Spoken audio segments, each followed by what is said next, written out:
Hello and welcome to all our viewers in Nigeria and around the world to Midday News on Global Television. Coming to you live from the nation's capital, Abuja, I am Jumai Manson.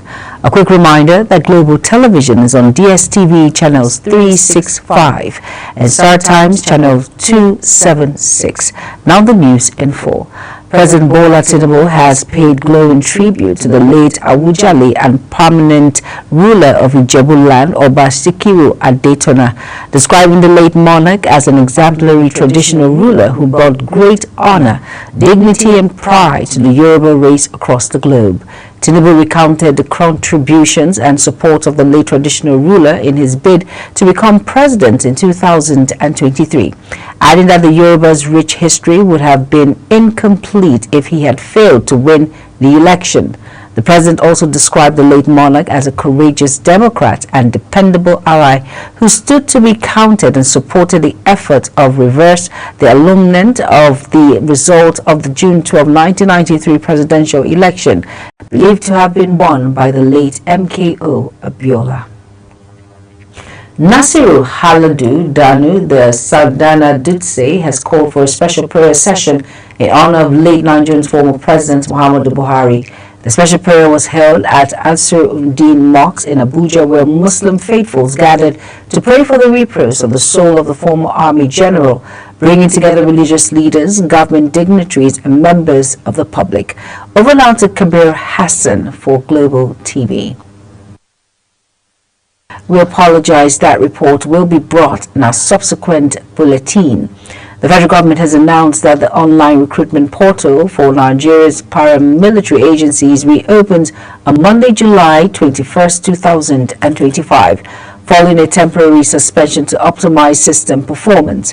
The announcement was contained in a statement shared via the official X account of the Civil Defense Correctional Fire and Immigration Service Board, adding that applicants who have successfully initiated their applications are advised to return to the portal and complete the process at their official portal. As a 21-day ultimatum is issued to the federal government draws to a close on July 23rd, the Nigerian Medical Association has warned it will ground medical services nationwide if the government fails to meet its demand. The president of the association, Professor Bala Audu, who confirmed this in an exclusive interview, noted that the association was prepared to take decisive action should the government fail to respond adequately to its demands. Audu stressed that the association's demands were critical to the survival of Nigeria's healthcare system and the welfare of medical professionals across the country. Zamfara State Governor Dauda Lawal has reaffirmed his administration's commitment to revitalizing the healthcare sector with the commissioning of a newly renovated nursing complex of the State College of Nursing Service in Gusau. The project, completed on the Dauda Care 2025 initiative, is aimed at strengthening health education and building a resilient health system in the state. Mukhtar Kashim has details.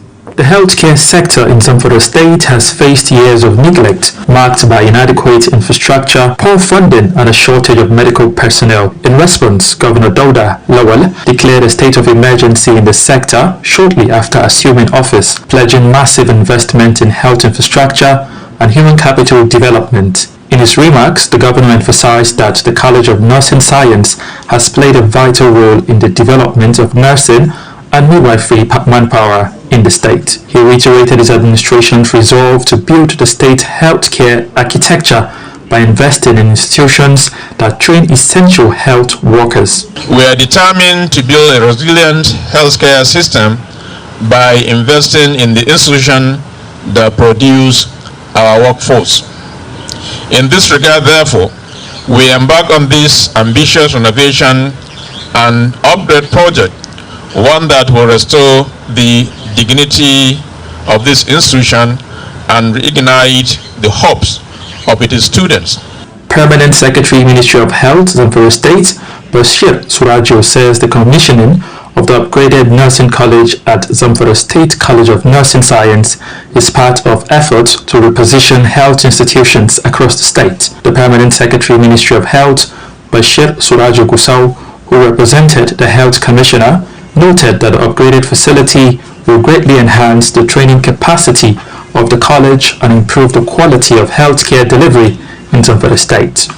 Your Excellency, sir, the institution has benefited tremendously from your robust and ambitious rescue mission. And still, we congregated again to witness the commissioning of another gigantic determination proven. The renovation of the nursing complex forms part of the Dauda Cares 2025 agenda, an initiative focused on health, education, and infrastructure development for a better Zamfara State. Mukhtar Kasim, reporting for Global Television. The Senate has warned suspended lawmaker representing Kogi Central Senatorial District Natasha Akpoti-Uduaghan to desist from forcefully resuming her legislative duties on Tuesday. The chairman of the Senate Committee on Media and Public Affairs, Yemi Aderomodu, gave the warning in a statement issued while insisting that no valid court order mandated her immediate recall, adding that the Senate remained committed to due process and the rule of law. Over now to Imo State Governor Senator Hope Uzodinma has called for bold constitutional reforms to correct regional imbalance and straighten Nigeria's unity. He made this known at the zone of public hearing on the constitution review for Imo and Abia State. Our correspondent Amarachi Ibe reports. The hearing in Owerri, organized by the 10th House of Representatives, brought together key stakeholders and community leaders. Governor Uzodinma listed 4 main demands: new state for the southeast, recognition of place of birth for indigenship, rotation of presidency among Nigeria's 6 geopolitical zones, and the creation of state police to improve local security. For the constitutional entrenchment of rotational presidency, the rotational presidency not along the ambiguous north and the south divide. Since we have 6 geopolitical zones, it should be included into our constitution. In his welcome address, Deputy Speaker Benjamin Kalu, who chairs the House Committee on Constitution Review, urged citizens to share ideas that will help build a stronger and fairer nation. Let us remember, constitutional reform is not an event, but a process. The bills we debate today will be debated in parliamentary plenary, harmonized with the Senate, and transmitted to the state houses of assembly for final approval. Only with your continuous engagement, your vigilance, your advocacy, can we ensure that these reforms are not just passed, but implemented. Representing the Abia Governor, Deputy Governor Ikechukwu Emeto said, Abia does not see the need for a new state, but wants the existing ones to work better for the people. If the 2023 governorship election was conducted with the template used in magically find independent sources of financing the new states outside what currently exists, not share the optimism of those promoting the idea of adding new states to the current 36 states structure. Civil rights advocate Chris Uche summarized 86 bills before the committee, covering local government autonomy, devolution of power, electoral reforms, and stronger human rights protection. The legislative efforts to address governance challenges, promote inclusivity, and enhance administrative efficiency in Nigeria.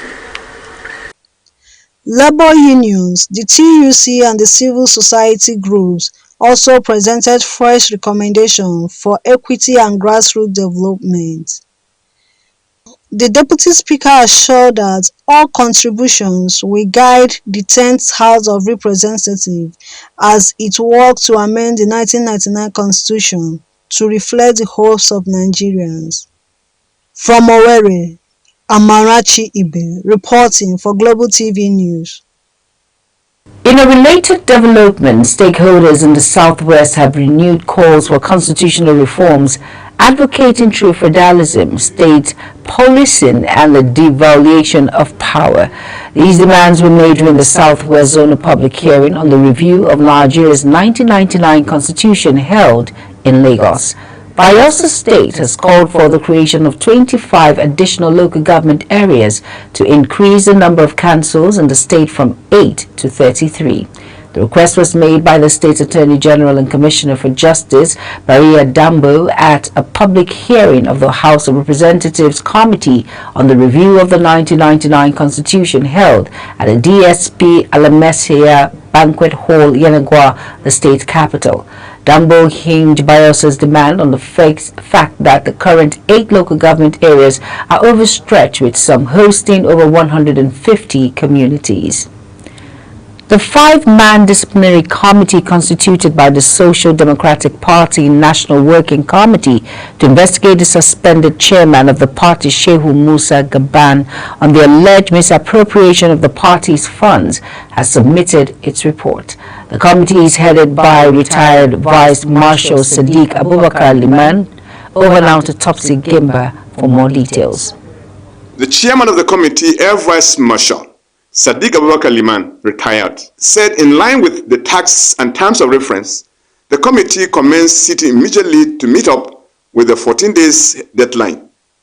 The retired Air Vice Marshal officer told the members of the National Working Committee of the party that external auditors were also invited in the interest of natural justice and fair hearing. He revealed that only suspended national auditor honored the invitation amongst the 3 allegedly accused persons. It is noteworthy that is the only suspended national auditor that honored the invitation amongst the 3 allegedly accused persons. While among the National Audit Committee members, only the National Organizing Secretary vehemently refused to honor the committee's invitation. The chairman says, in spite of some of them refusing to honor the committee's invitation, he went ahead to suggest far-reaching decisions to reposition the party. It is safe to state that the committee obtained sufficient evidence from the statements of all those that appeared before it. With the report of the investigation now submitted, party supporters are anxious waiting to see the next action to be taken against the embattled chairman Shehu Musa Gaban and the 2 others. Topsy Gimba, reporting for Global Television News. The Nigerian Meteorological Agency, NIMET, has alerted Nigerians to expect widespread thunderstorms and rainfall across the country between Monday, July 21st and Wednesday, July 23rd, 2025. The weather outlook released in Abuja projects a mix of cloudy skies, thunderstorms, and moderate to heavy rainfall throughout the forecast period. The 3-day forecast covers weather conditions expected across northern, central, and southern regions with a varying intensities of rain and thunderstorms. You are watching the live broadcast of Midday News. The Midday News returns. Ikorodu City Captain Ojetoye set for Israel move. Details coming shortly, plus business and foreign stories on the other side of this break. Please stay with us.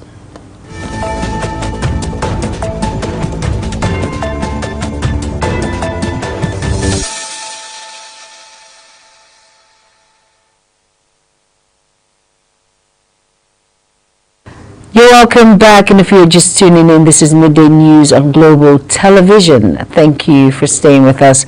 In business now, Enugu State Electricity Regulatory Commission has issued a new tariff order to Main Power Electricity Distribution Limited, reviewing electricity costs for Band A customers from 209 Naira per kilowatt per hour to 160 Naira per kilowatt per hour, effective August 1st, 2025.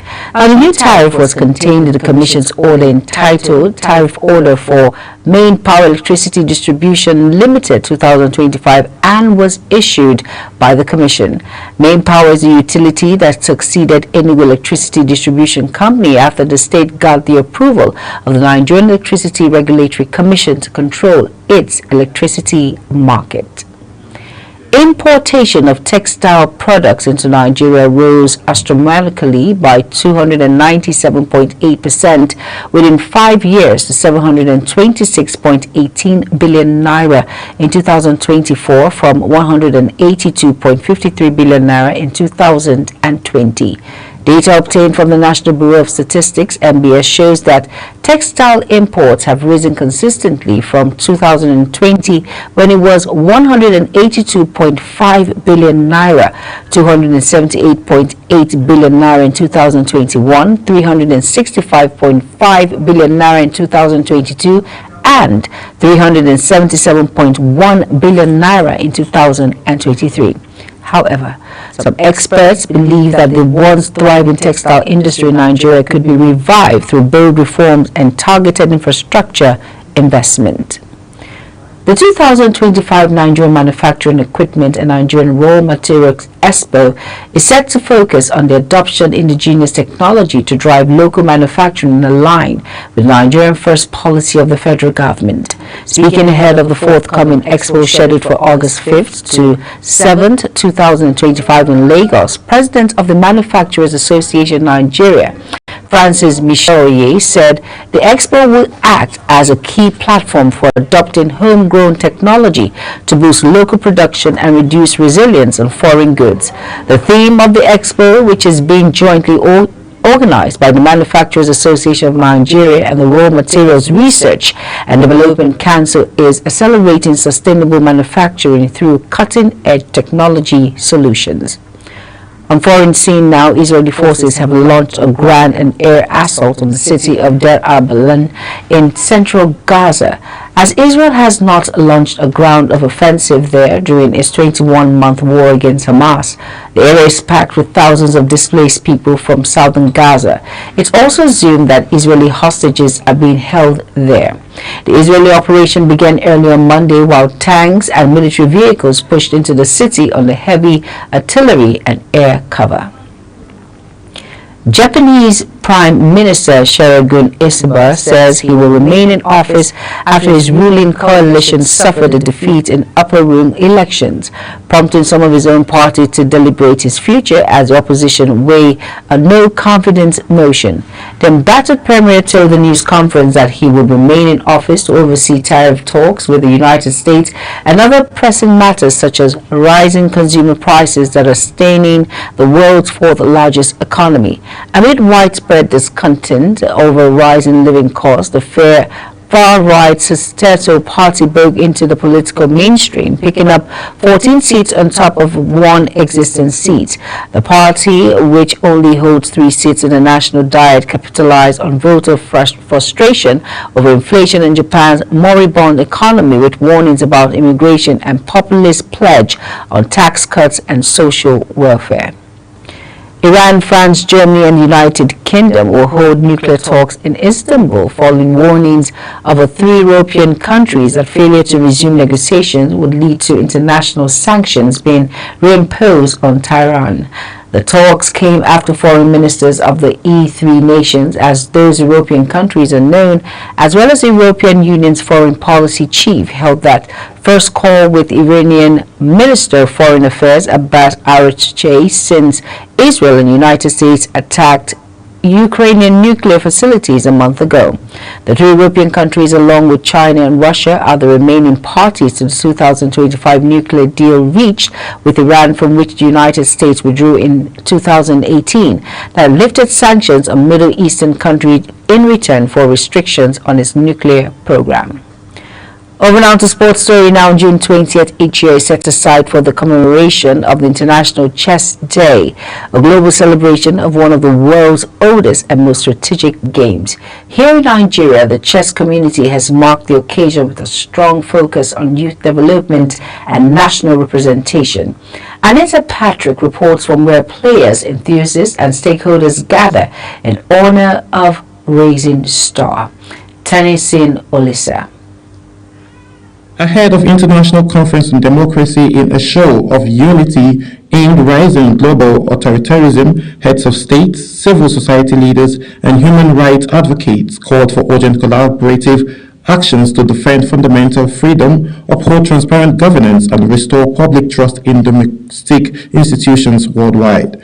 What must African democracy look like in the age of digital disruption, youthful surges, and global... Nigeria's under-20 boys and Flying Eagles have qualified for the final of the ongoing West African Football Union B under-20 tournament in Ghana after a tense encounter against their Niger Republic counterparts, culminated in a plenary shootout that ended 4-3 following a goalless 90 minutes. Throughout the match, the Flying Eagles exhibited determination but faced challenges in converting several scoring opportunities. While on the other hand, the Nigerians adopted a strong defensive stance. The first half saw the Flying Eagles record 3 shots off target, while the opponents did not have any sight of the Nigerian goal. Ikorodu City captain Waliu Ojetoye is reported to have agreed to move away from the club.